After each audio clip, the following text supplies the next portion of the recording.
Oh, please do bring yourself closer. Everyone in this entire event has bathed today, so you can get closer. It's totally fine. You are amongst the people with ADD, so it's okay if you have to leave. We understand. Who was not here in the earlier sessions, or the first or second or third session today? Anyone a newbie to this room? Awesome. You missed nudity, cream cheese, good texture, and poop. Not even joking. My name is Chris Brogan. I am president of a company called Human Business Works. I tend to work mostly with either bigger companies or with agencies in helping do stuff like amplify the human digital channel, which is in the big sales cycle, we work on the customer acquisition part and the community relations part. What we're doing today is we're talking a lot about where the rubber meets the road on where social and marketing and advertising connect. What that means is we're sort of trying to eliminate some of the buzzwords. We're trying to see how many times people don't use the word engagement, don't use join the conversation, don't use words like find the influencer. We're trying to go beyond the idea that it's good to put a little F, a little T, and a little YouTube logo in the bottom right of an ad and call that social. Sorry if you've done that. I understand and I feel your pain. My announcement in the earlier part of the day, though, is that the equivalent of putting a little FT in YouTube on the bottom of a channel is like going up to a hot girl at a bar and saying, "Hey, call me later," and she looks down and there's a drawing of a phone. It's a little bit more to social than just the logo, it turns out. We have quite an interesting assortment of folks this afternoon, and it's the fullest of the panel. So for those of you who hadn't been here earlier today, this is like finishing with a bang. It is the money shot. It is the explosion scene. It is tigers jumping through flaming hoops, and perhaps not. But it's a very eclectic group, I will say, myself notwithstanding. But we have variations, from some different brands, different agencies, a PR guy, and someone who flew all the way from Australia. So earlier in the second session, we mentioned that if you had no idea what Dave Lindenberry said because he might have spoken a little fast, don't worry, we'd play it back on tape half speed. Michelle Evans, I've volunteered to translate all her Australian words later, so if you don't understand her, it's perfectly okay, I'll help. I also know sign language. First off, I'm going to bring up Dave Rosenberg, who's from LBI. He's the Director of Innovation, and he's going to talk a little bit on behalf of Sony Ericsson's Xperia Studio and all that. Dave, come right on up. You'll find that we're a loosely knit group. We're going to do quick 10-minute presentations and get some information. Everything is tweetable, please, and nothing is proprietary, I believe. So here's Dave. Thank you, Chris. Thank you all. So I'm Dave Rosenberg from LBI. We're a marketing and technology agency, and our client, Sony Ericsson. What I would like to do before I get going, and I know this will be a little bit rhetorical, but how many of you all have posted on Facebook today? And in any way, shape, or form? How many on Twitter?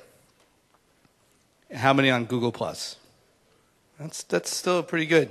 Now, how many felt that you needed sort of permission to do that or had to prove your worthiness in order to make those posts? None of you. Well, actually, brands have to think about that a lot. And that's going to be the essence of my conversation with you guys today. So the title of the panel is Turning Like into Love. How do you make people love you on Google+, Twitter, and Facebook? But actually, what I want to talk about is how to achieve brand sociability. Because that is going to be the key for you to have your brand work within that realm successfully. So that will be the theme as we go through. And the way I'm going to do that is actually show you a case first and then talk a little bit about the levers of how to do that. So Sony Ericsson launching a new handset called Xperia in the US and around the world. Excuse me. Very tough to do in a very crowded marketplace, right? There's so much noise. So we had to look at the situation, say, feature set, or shall we lean into the legacy of Sony in entertainment? And that felt very social to us as a way. But rather than me talk about it, let me show you the case and then we'll chat. Xperia line of smartphones to the masses. We knew we would have to first convince the people who influence the masses. Hackers, artists, and innovators. People who weren't just experts in their fields, but came with a core audience of fans and followers. We didn't set out to create an ad campaign. Instead, we built a real-world proving ground where the world's most entertaining phone was put to the test by the very people who consume, create, and share the best content on the web. We called it Xperia Studio, and it quickly became a hub for the internet's most exciting digital art and experimentation. The idea of this application is trying to show you that which you can't see. It's trying to show you that which is invisible. We paired up with programmers, athletes, musicians, filmmakers, and scientists to push the limits of Xperia smartphones and remake reality. It gives us a chance to play and experiment. Now we have some phones and it's great processing power in your hands. So it's a new technology and it's exciting to play with it. By collaborating this way, we ensured an attentive, engaged audience for every project release. News of Xperia Studio was shared quickly across Twitter, Facebook, and Google+, with contributions from our collaborators, as their fans became fans of the brand. Our closest followers joined our private network, and sharing with a growing Facebook community of 6 million, our high-quality content earned hundreds of thousands of contextual views. Press hits in major media outlets like Gizmodo, Engadget, and ESPN further fueled the fire. It wasn't advertising, it was news. It gave me access to 7 great phones, to use them as a cluster for this 360 video. Nobody has done this before. But Xperia Studio had also changed the way we see our smartphones, opened up new possibilities for the technology we use every day. And this is just the beginning.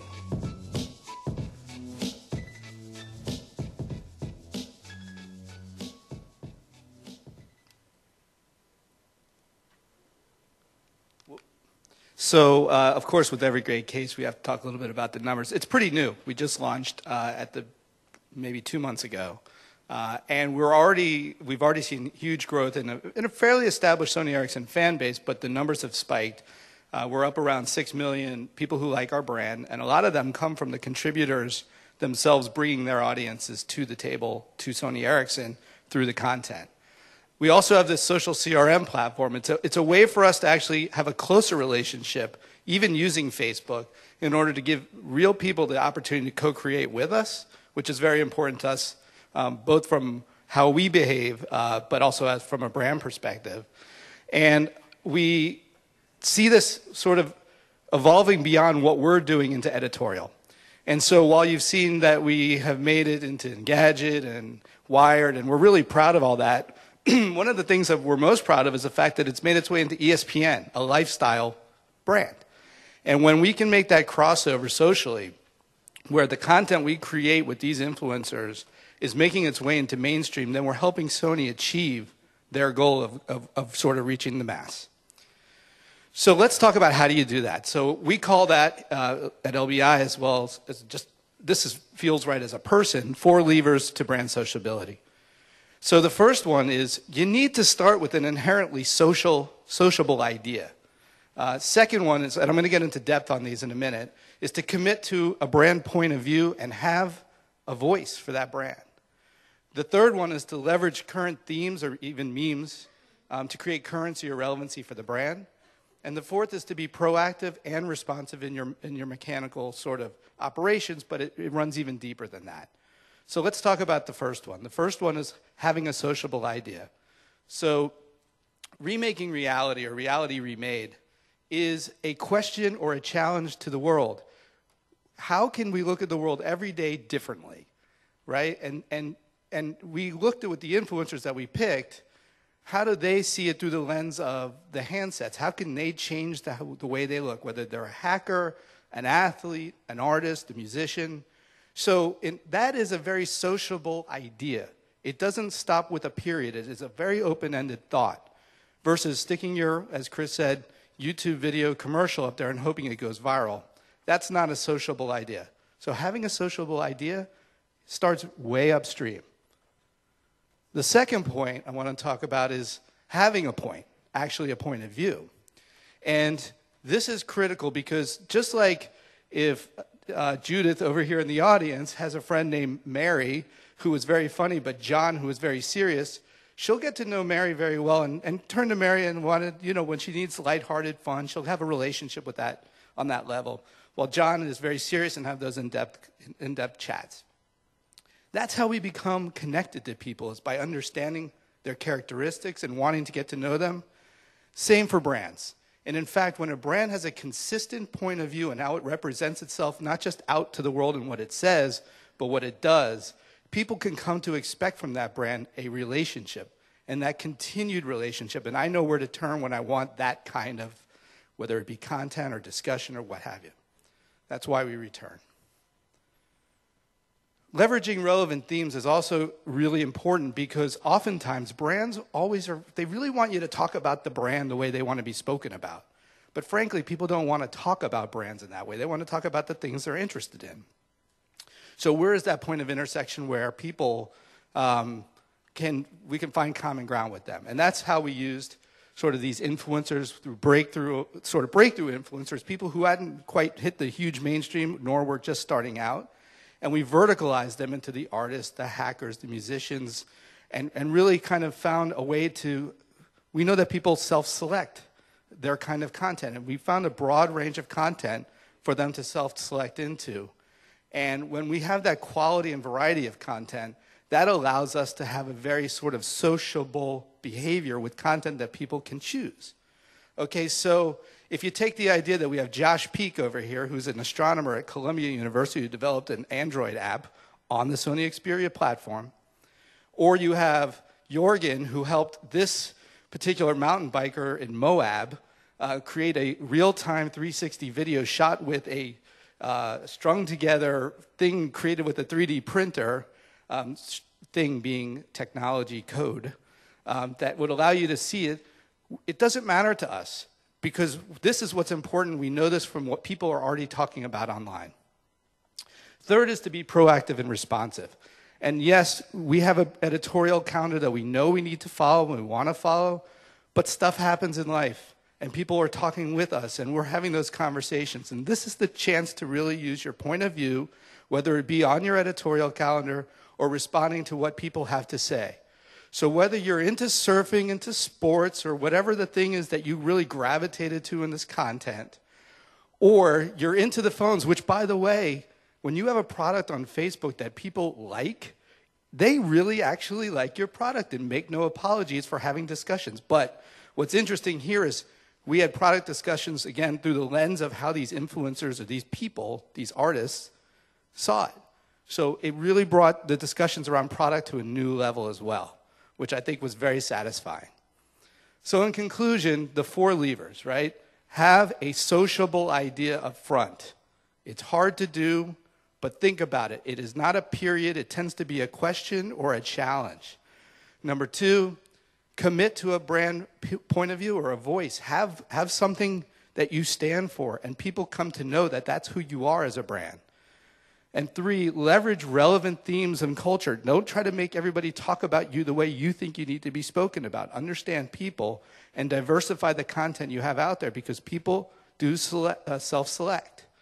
And last but not least, being proactive in knowing how you want to represent yourself out there, but having the flexibility to be responsive as well. So that kind of concludes it from the short presentation here, but look forward to if there's Q&A at the end, we'll chat more. But thank you very much.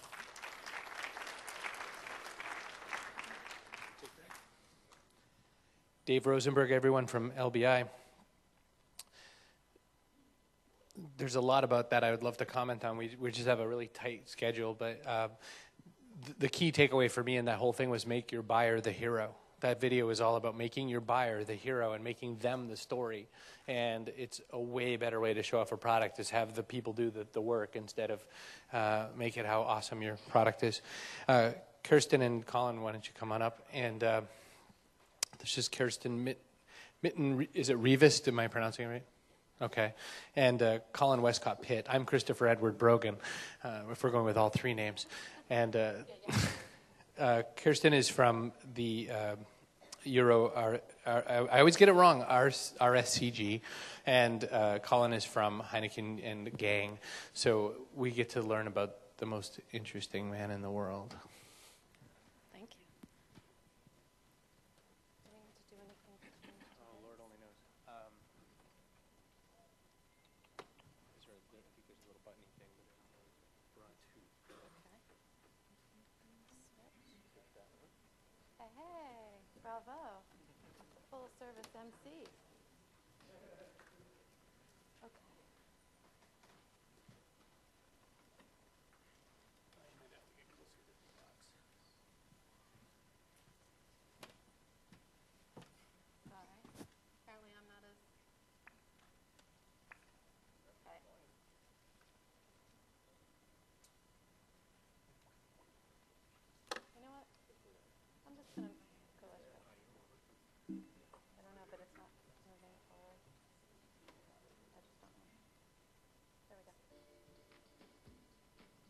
Words carry weight that would break a less interesting man's jaw. He's won trophies for his game face alone. He bowls overhand. He is the most interesting man in the world. I don't always drink beer, but when I do, I prefer Dos Equis. Stay thirsty, my friends.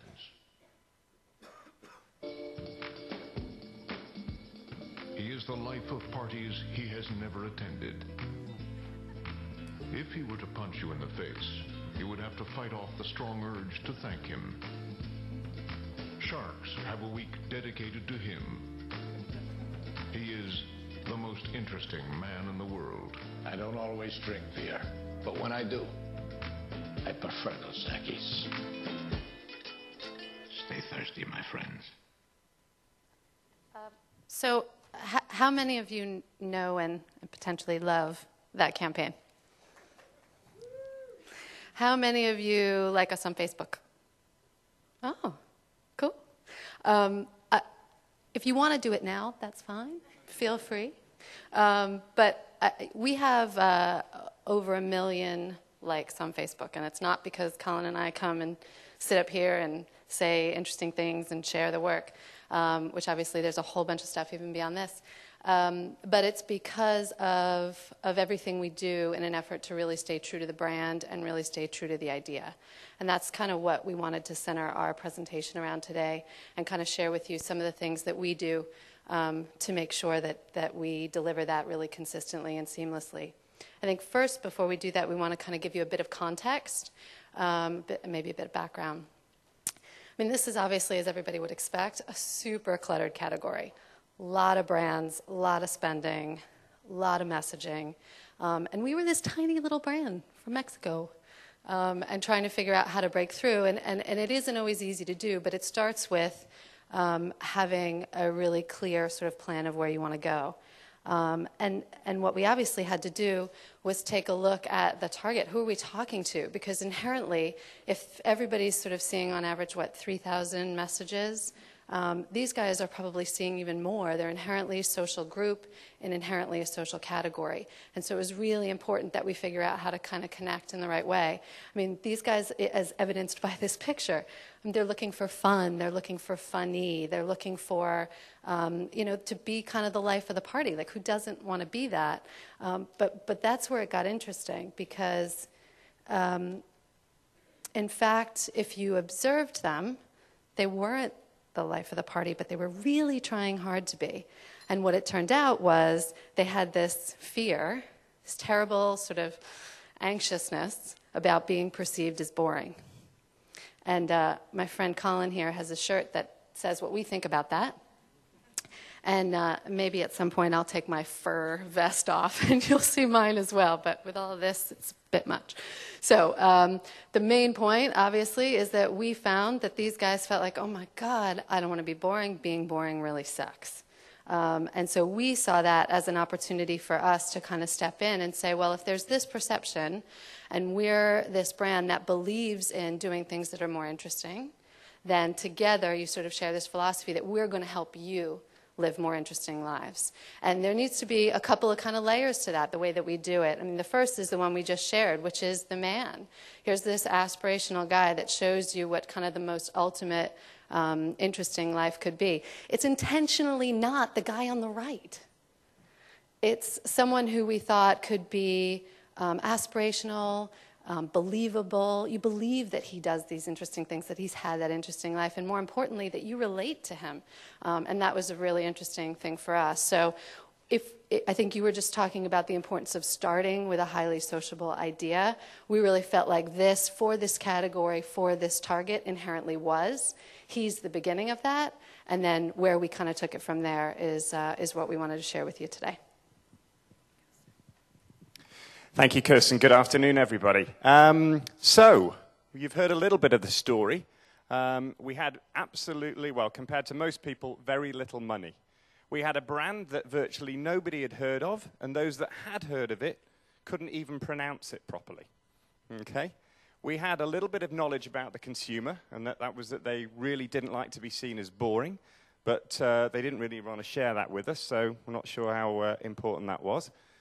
And we also had this little idea that having a life more interesting might be quite a cool thing to talk about, but we were not really sure about whether that would resonate or not. So lots of kind of problems. And then just to add to that, and Kirsten touched on it before, we just cast as our brand representative a guy who broke every single rule of the beer industry on what was supposed to be aspirational. And quite frankly, a lot of our key customers, who are our beer distributors, felt that we had made absolutely the wrong choice in casting a 70-year-old guy as our key kind of spokesperson. So at this point, as you can imagine, things in the Heineken offices were a little bit tense. We weren't really sure what was going to happen. So what did happen? Well, amazingly, and we're thrilled about it, the whole bloody thing took off. We pretty much doubled our growth rate in every year since the campaign has been out. We've grown market share virtually every single year. We have won a bunch of awards, and we're actually thrilled. The most recent one was a Best Beer Brand of the Year award from our retail partners, so we like that the most. I'm sorry, advertising community, but we love the retailers. And we're actually the fastest growing import Dos Equis lager in the US beer market. So things have turned out pretty well. But then at that point, we decided to turn our thoughts to digital. Now, for all of us on the Dos Equis team, and Kirsten, I'm sure, will support this, there is one guiding thought that has kept us going through our thoughts on digital. And it's the kind of thought that really gets you out of bed in the morning and makes you realize that working on Dos Equis is really a once-in-a-lifetime experience. This single thought drives us and inspires us and makes us think we can go further than we've ever gone before. You know what that thought is? Don't screw it up now. Okay, so this was what was ahead of us, and I think one of the things we'll say is that luckily for us, we haven't screwed it up. As Kirsten mentioned, we're the first beer brand in the world to get 1 million likes on Facebook, and since we achieved that a year ago, we've actually added another 500,000 likes to our page. So we're really thrilled about that. We also have one of the highest engagement rates in the industry on Facebook. And I think most importantly for us, we've actually provided in the digital space the opportunity for consumers to talk about how they can lead more interesting lives. And for Dos Equis, we're just thrilled and really humbled to be part of that conversation. So what we thought we'd do today is just give you a little bit of a peek under the tent as to why we think we haven't actually screwed up the Dos Equis promise in the digital space. So we'll take you through 7 reasons why we don't think we have. This is great partnership, by the way, Kirsten. I mean, this is just, if everything worked like this, it would be just fantastic, wouldn't it? So, reason number 1, think before you act. We just launched this amazing character. Women loved him. Men wanted to be him. He became an icon of pop culture straight away almost. But we had very long discussions about whether we should actually activate the most interesting man in the world in the digital space. Because actually, when you think about it, you could not have created a more technologically averse character if you'd tried. So we spent a lot of time trying to figure out how we could activate this guy. The second key reason was actually selecting the right channels. And the great thing about the digital space was that you can really select how and where you want to activate. We believe to this day that the very last thing the most interesting man in the world would do would be to tweet or post on Facebook. He is far too busy doing other things, such as talking French in Russian. So, to this day, you'll never see the most interesting man in the world either tweet or post anything on Facebook, and we've kept to that since day one. I think the third most interesting reason, the third reason why we didn't screw it up, is because actually for us, it's not just about the MIM. As we said before, our belief on Dos Equis is that we want to help consumers to lead much more interesting lives. And while the most interesting man in the world can help inspire people to do that, our job really is to try and help consumers to do that on a day-to-day level. So what we've done is to activate in the digital space many other ideas outside of the most interesting man in the world. The example that we've got up there is the Dos Equis taco truck, which tweeted its way around New York last May and gave consumers the opportunity to enjoy some very memorable and interesting taco recipes. I don't know how many of you here had tried the cricket tacos or the cow's tongue tacos. If you did, I'm sure you remember them, and you'll be able to tell your friends about how interesting that meal was. So moving on to the fourth reason, making difficult choices. And this seems so simple when you look back on it 3 or 4 years with hindsight, but we'd spent a lot of time and money investing in DosEquis.com. But what we realized was pretty early on was that Facebook was actually a much better vehicle for us. So very quickly, we actually changed our focus and moved into Facebook for our key moment of activation. And I actually think of all of these things, it's probably the decision or the thing that we're most proud of, that we actually, had the guts to take the decision to say, hey, we're going to move away from something we've spent a lot of time and effort and emotional kind of investment into. Reason number 5. Give consumers a soapbox. This is really important, giving consumers a voice. I think David talked about it before. We had a really simple idea, and that was just to let consumers give us their lines at the most interesting man in the world, or their legend lines for the most interesting man in the world. It's really great when you get a chance to talk to consumers and how good they feel when they tell you, when we talk to them in focus groups and everything, hey, I posted a line on Facebook. It's really good for them and makes them feel part of the brand conversation. As you can see up there, some of them are really good. I think the one about greatest hits is probably one of my favorites. Some of them are absolutely dreadful. Not the ones up there, but I can tell you we have some really awful ones. But we put them all up there because we want everybody to be part of the conversation. So that was another reason. I think moving on as well, relevant content fuels their passion. I think the real message here is that we had a really good idea and consumers were really getting into it with posting their lines, but you have to continually refresh and update. And we've probably got 6 or 7 programs this year that we've put up, whether it be our experiential programs or other things that consumers can actually vote on the favorite lines that consumers have put up there. But you've got to keep refreshing, you've got to keep it new and different, otherwise the consumer will very quickly disengage. I think coming up to the next one is listen and learn. So a little story that I don't think we've ever made public, but back in 2009, as our Facebook page was just kicking off, we had the brilliant idea to host a party in Houston, which is one of our key markets. It was a very simple idea. We invite 1,500 people. They have a fantastic time. They go out. They tell all their friends about it. Plan seemed pretty simple. That was until 3,000 people turned up. It was 4 miles from the center of the city, very little transportation back. And of those 3,000 people, 10 were from the local fire department, and I think another 10 were from the local police department, who very quickly shut us down. 3,000 very upset consumers. You can imagine what happened next. Pretty much, I think, a world record number of Facebook groups and posts about dissatisfaction with the brand. So what could we do? Well, we actually used digital to respond. And what we did was that we got in contact with everybody that had posted negative comments about the brand, and we shared with them our action plan for how we were going to put things right. And I think, very soon afterwards, we were able to make everybody who had a really bad experience of the brand just understand that we cared about them and we cared about making this right. So that was a really good example for us of using the digital space in a way that we actually hadn't ever planned to do. So hopefully you found those reasons fairly interesting. I think if you all sum them up, very similar to what David was saying before, you've really just got to be true to yourself and understand what your brand is and what your voice is and really be very consistent with that, because digital is just another medium for your conversation to move forward. So I hope you've enjoyed that, and I think we're going to leave with a little film, but otherwise, thanks for listening, and as always, my friends, stay thirsty. There's a place you can go to meet new people. It's called a bar. Stay thirsty, my friends.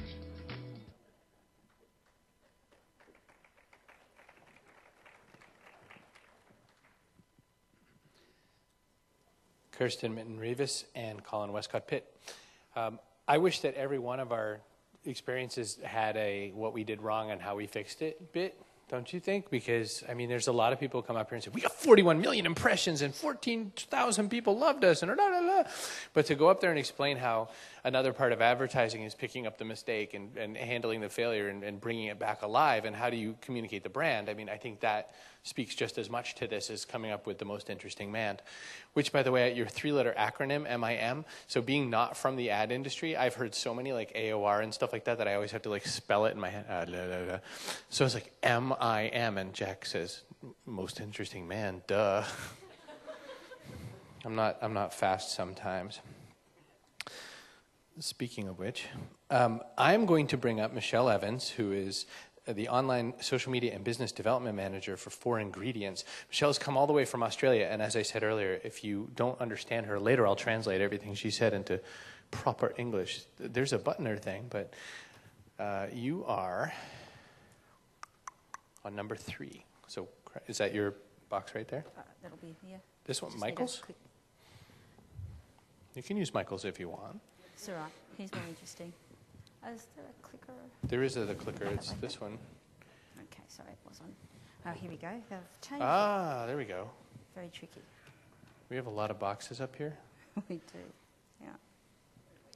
Hooray, here, let's do this. I will move the most interesting laptop in the... right over there. I'll also move the water away from all the electronics. Great idea. That's why I'm in technology. Michelle Evans, ladies and gentlemen. Hi, how are you? As Chris said before, there is a film, so if you can't understand me, there is subtitles. And he also does sign language. I do a different sign language, but it's only when Qantas goes on strike. So, how do you follow beer? Not really sure. Who's an expert in Facebook? Not me. I got the job at 4 Ingredients because I was the only person in the whole company that had a Facebook account. So that makes me an expert. And how did we decide that? We have a race every year called the Melbourne Cup. I don't know if anyone's heard of it. So we decided to go to the pub where we had multiple Dos Equis, and I lost. So adding to my many other duties, I got Facebook. So we thought we'd go and Google who are the gurus, and all these really interesting people came up on Google and on Facebook. And we decided there really isn't any experts. You just have to find your own voice. So what we're talking about today, if I could just see the slide myself, is to know your market. So we already had a pretty successful brand. Who are we? We have the #1 selling self-published book in Australian and New Zealand history. And why we did it self-published is no one said we're not chefs, we're not cooks, we're actually from finance. Your book doesn't have any pictures. In fact, your recipes look crap. So, yeah, we'll pass up on that. But Kim, the founder, the author, the creator and inspiration for this whole business, didn't take no for an answer. She's a very clever lady, and she thought, no, I'll self-promote that. So she found her voice offline, and as a result, got a TV show in 24 countries and 6 languages. And our whole operation is 4 people in a place called Caloundra. Now, Caloundra is known for the newlywed and the newly dead. So the most creative we do get is at the Pelican Waters Tavern, which is where I got this job. So, how we started our Facebook page 12 months ago. We looked at our budget. I had $5. I just paid school fees, so I wasn't paying for it. So we've built our whole page on Earnt. We have not paid for a Facebook page or Facebook ad yet, but we're just about to, because we have positioned ourselves for what this fantastic new space called affiliate marketing on Facebook. They were talking about, I think in the earlier session, about the little section on the right with the Facebook ads. That's called an annoyance or annoying little ad. It's trying to get in that broader area in the middle. We're very good at affiliate marketing as it is with key brands in Australia, so we've positioned ourselves to do that really well on social media. So we go and ask people why they like the page, and we're really stupid, so we just went on our page and said, why do you like our page? It's that simple, okay? We don't have a marketing budget, so to work out how to use Facebook really well, we just go and see what our competitors that do it really well do it, replicate it, and find our own voice. And of course, because I come from finance, I love data, I love insights, and as you'll see from that, from a very small country, working out of my kitchen, we have over 94% engagement. So if you're not sure how your fans are using their Facebook, ask. And this is really, really important, not just in Australia, but around the world. More and more people, including my 14-year-old, uses their iPhone to access Facebook. So what you post has to be relevant to the space that they're receiving their information. Content is king. And if you go back to the first slide and you discuss, okay, why do you like our page? If they are on your page for food, talk about food and everything around food. Don't go on there and talk about how you got cut off in traffic. Don't go on there and talk about, things that are happening in general society, because you are just going to clog their news feeds. As it was said in the first session with Sony, you have to ask permission when it's a business page. On your personal page, you can talk about whatever you want. There are rules with Facebook when you are a business page. So adjust your posts accordingly so they can access your content fast. People want things instantly. We're in an instant gratification society. So if a lot of them are getting your content with a phone, just a short post. If you do have a YouTube message to support that, just let them know that you do. But there's nothing more annoying with Australian telcos trying to download content or video content on a phone. It's frustrating. I disengage. I go on to the next news feed. And of course, use all your platforms wise, but be consistent. Say the same things, hook it all in, use great apps like, whatever you liked. Twitter Deck, Hootsuite, some great white label applications like Post-it Planner, whatever you think is appropriate. Actively engage your audience with every post. So for the first 3 lines, I always ask a question because I want them to comment. When someone comments, I always like their comment, even if they said something not very nice. And where possible, I always answer their questions. If I'm going to ask a question, expect them to answer it, I'm going to answer it as well. Okay? Get them engaged, get them involved in the conversation. And repetition is reputation. So use the same terms, phrases, and tone with every post, no matter what your media. This is really important. If you have a Facebook team, we don't, I'm the whole team, then you want to be consistent with the way you interact with your users. We have what we call, on our Facebook family, stalkers. They actually call themselves the 4-ingredient stalkers, not us. And they come to every event, every book launch, and they're highly engaged that they find out, we tell them up front when we're going to release a book, and they start the countdown, even if it's 300 days out. And they count down 300, 299, all the way down. By the time the book comes out, it's a bestseller. And it really does work. So marketing budget, 0. This is just an example from last night. I had a whole lot of examples. If you can read that, you're doing better than I can. But then I'm old. So Tricia Chilcott-Priest, she's one of our raving stalkers. Her term, not mine. She met another one of our stalkers who lives in Singapore. Tricia lives on the Sunshine Coast where we are. We've got this whole family, they connect. Tricia came to one of our events, had a picture taken with Kim. Cassandra in Singapore saw that online, took that photograph, framed it, posted it to Tricia in Australia and said, look what I found. She's come on, said, isn't that fantastic? That's a random act of kindness. I'm so happy. But we encourage that on our page because we then went on and thanked Cassandra for her random act of kindness and sent her a signed book of our latest book, the Christmas book, which you can't get in Singapore right now. That would have cost us $8 wholesale, but it's earned us a lot of business. So capture the audience at the right time. So we know our audience. They're busy mums and dads like us in the office. They tend to read their Facebook or the internet between 6 and 7 in the morning, Australian time, because that's when the kids are hopefully asleep. That's when they're getting a coffee. That's when they're catching up with their families and their friends. So we post then. And the other time we post is at 2:30 in the afternoon. And the reason is they're looking for inspiration. They're just about to go and get the kids from school. They're either going to go to the supermarket on the way to school or on the way back. We give them the inspiration of what to cook for dinner. And you'd be surprised how many then come on 2 hours later with a picture with them and what we've just posted and telling us how much they liked it. You can't hug and share a product more than that.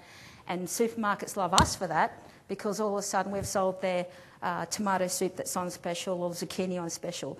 Our whole page is about saving time and money. And being a trained economist, I think for the next 10 to 15 years I've got a really good niche on the market, because no one has money at the moment. So if we can help them out, then we've added value, which is our key goal.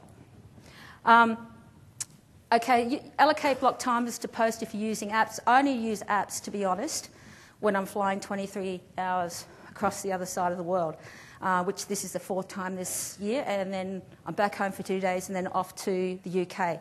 So I'll be using apps a little bit for the next 2 months. But they are very, very useful. And always plan your posts around special events. It's not reactive, it's proactive. So like any great marketing campaign, you would have a calendar generally, and you would have special events that relate to your product.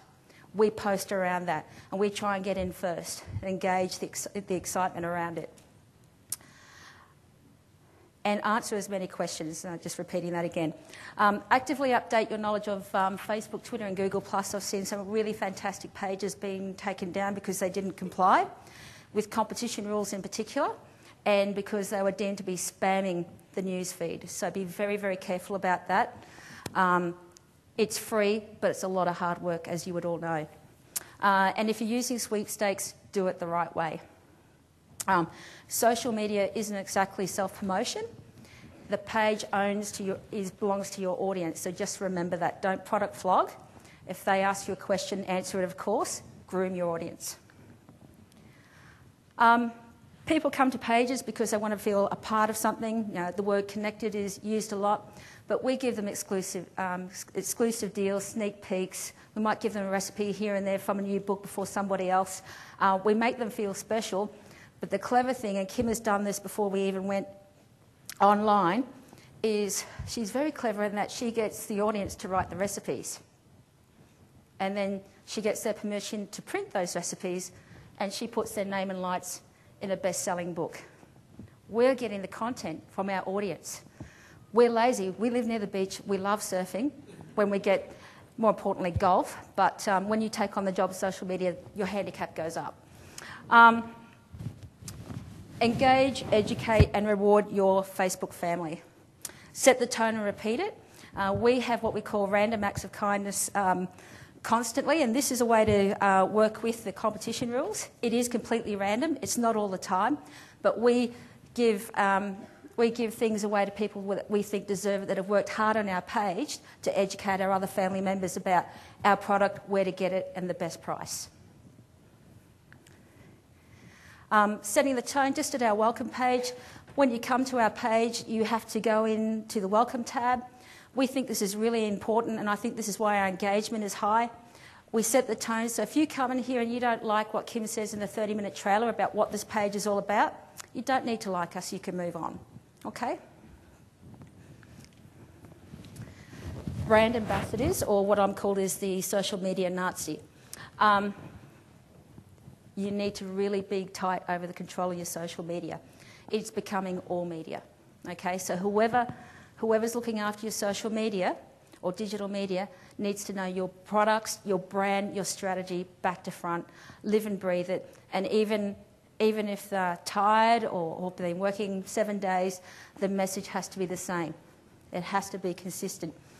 But more importantly, again, because we're lazy, make your Facebook family members ambassadors. And we appoint ambassadors. We send them aprons signed, and we appoint them brand ambassadors for the week.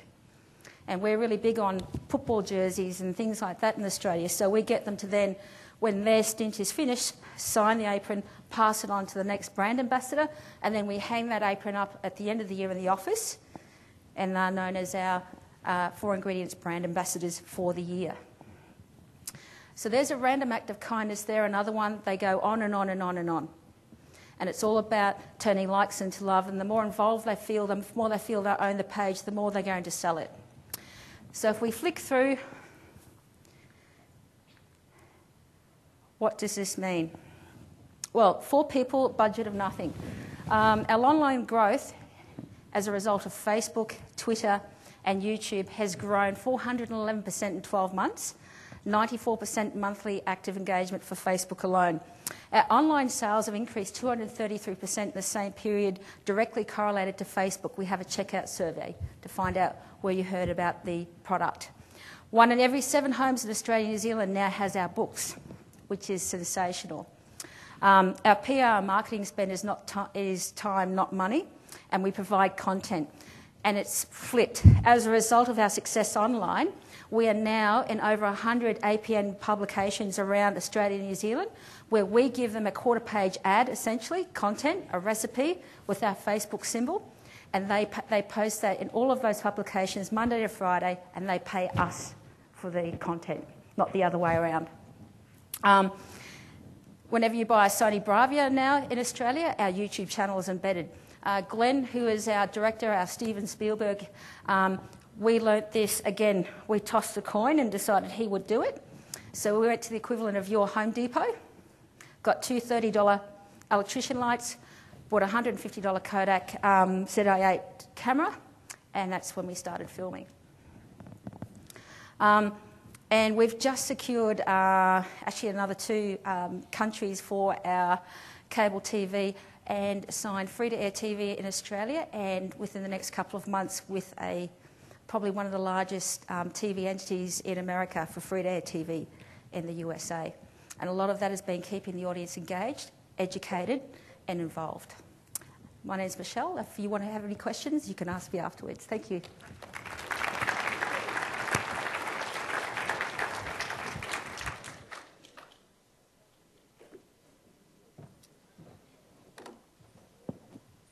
Michelle Evans, ladies and gentlemen. Z is actually Z in our country, so she meant the Kodak ZI-8. I loved a lot of that. The whole part about, considering it. Did you notice that there were more words like family and more words about how we built a relationship around people, and less words like drive, harness, activate, push, engage, shove, or squeeze? It was mostly about giving love to them and making them, the star of the show. And I think that's what Dave covered. I think that's what, Colin and Kirsten said in their sort of extended plan is it's not about the most interesting man in the world, it's about the people around it. So that's definitely kind of a lesson for how social works on this, is that, we grew up in a society of, the person on the screen was never us, the person on the screen never related to us, and now we have the tools to actually make the bridge and make that relationship feeling where we feel like we're part of the story, we're not just, another edge of it. So last up, and certainly not least in any way, is my friend Michael Pranikoff from PR Newswire. Why bring a PR guy to an advertising event? Well, it turns out that, 1, I like Michael, and 2, it's because this whole stalactite, stalagmite thing of, this is advertising, this is paid, this is earned, and all that has changed. And I think Michael's got a great way of talking about that. And if, because of your trade, you haven't really had to do much inside of the world of PR Newswire, you'd be a little surprised from what you think of the company and what's gone on since. So I wanted to drag Michael into that story. So without any more, Michael Pranikoff. Great. Thank you very much. So I'm with PR Newswire. For those of you who have not ever worked with PR Newswire, or maybe haven't thought about working with PR Newswire in a long time, we are one of the world's largest content distribution companies. But as Chris said, what is a PR guy doing here? What a PR guy is doing here is that today, everything that's going on with communications, how brands, how corporations, how, even nonprofit organizations, politics, how we're communicating the message that we need to communicate today, it's a really important thing. But the reason why PR guy is here is because it's not just about marketing and advertising. So what we're seeing happen today more and more is the streaming of the brand. We're seeing that brands, regardless of what kind of brand you are, a B2B brand, a B2C brand, we're streaming the brands out to various locations more so than ever before. And one quick thing I should mention, that the hardest thing about being the last speaker is, 1, some of what you've said is already, or what you have to say has already been said. And the other thing is that you also have to speed up. So one of the things that we start seeing is the streaming of the brand. We see this happening more and more, but we see this happen everywhere. the Facebook likes. We see the signs. Everybody like us, add us, follow us, Twitter us, etc. Watch us. But here's the question that we have to think about. Why? Why should somebody like you? Why should somebody follow you? Unfortunately, not enough of that explanation ever happens. So what is somebody going to get by following you? What is someone going to get by liking you and taking part of your brand and wanting to receive your messages in their Facebook feed? So we know there's all these different statistics about how many people out there generally like a brand on Facebook or follow a brand on Twitter. And I'm sure if I asked everybody in the audience today, right now, how many of you like a brand, most of your hands will go up. How many of you follow a brand, most of your hands will go up. But we're not talking about the advertising and marketing community. We're talking about general people here. So we have to ask that question, is why should they follow us? And we have to give that answer to them. So we see this happening, and we see even, media is incorporating their ways into Facebook. We see that we're utilizing to stream the brands in a lot of different ways. It's an example of, how USA Today, or really Gannett, is taking all of their different brands and putting it onto places like Paperly. But we see different ways that you can do your Facebook tabs, of course, all of those different things that are being talked about in all of the different sessions today. But in reality, people don't want to like, they want to love. And that's the truth. They don't want to just like your brand, because when we think about, why does someone share, retweet, reshare the content that you put up? It's not because they like your brand. It's because they like their friends. And that's why, when we think about putting the content up there, it's not about like, it's how can we make somebody love us? And so as we think about that, the problem is that our marketing departments often look like this. The marketing, the advertising, the PR, and everybody's struggling for that social media land grab.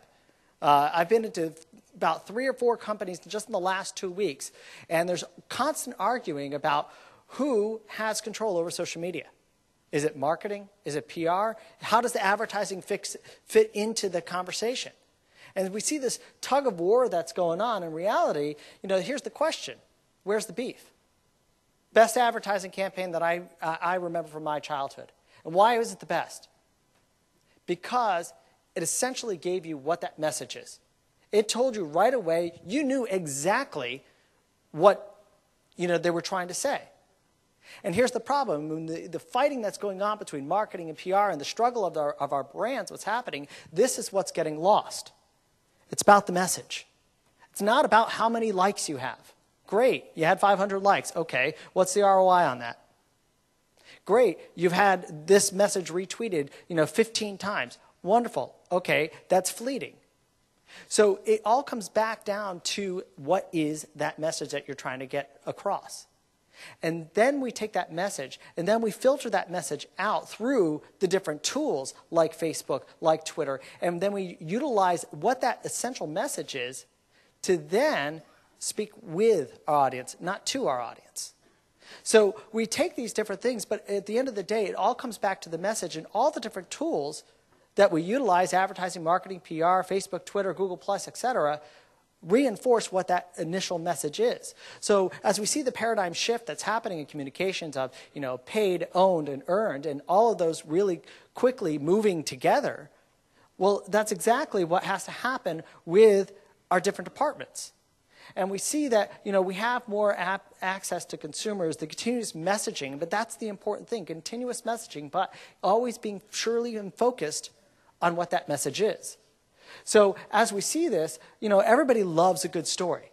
And that's the thing that we have to think about, is what is that story that we're trying to tell, and make sure that they love that story, that that story resonates with our audiences, and that it connects back to essentially what our message is. If you want to go and engage, sorry, Chris, I used the word, but if you want to engage your audiences, you have to give them something that they want to hear. And everybody loves that good story. They don't want your brand message just flashed at them.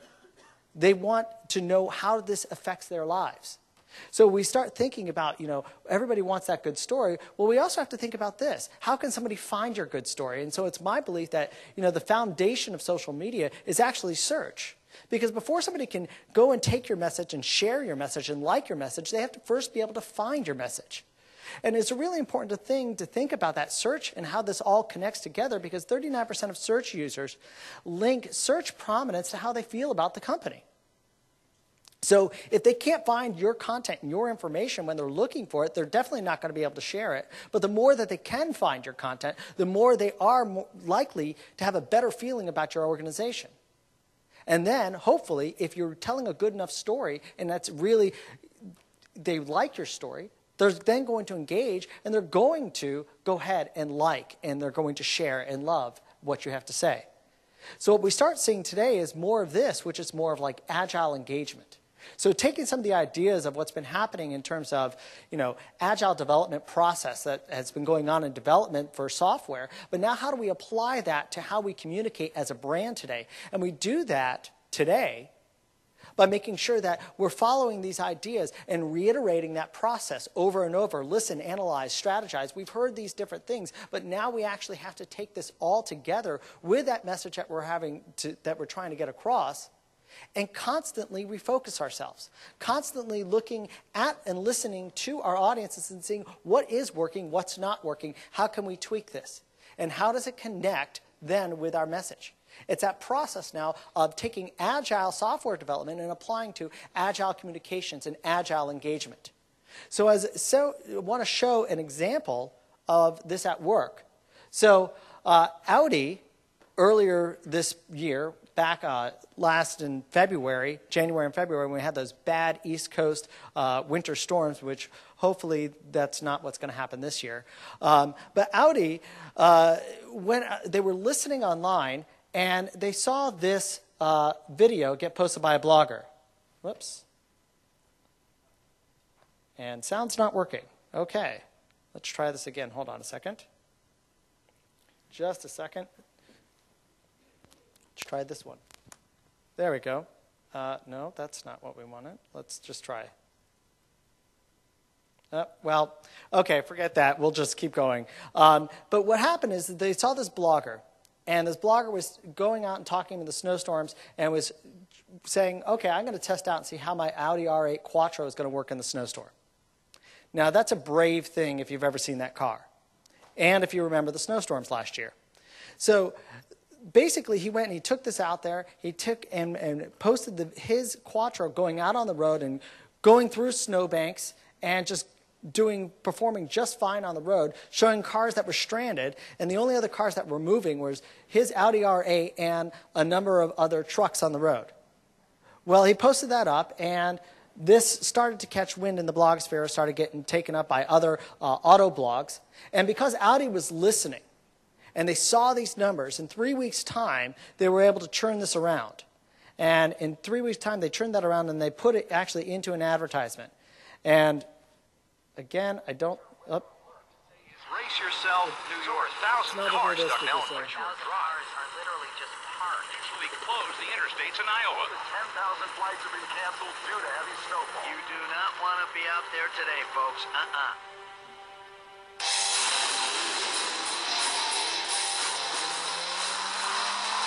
So they took that piece directly from the guy who posted it up onto YouTube.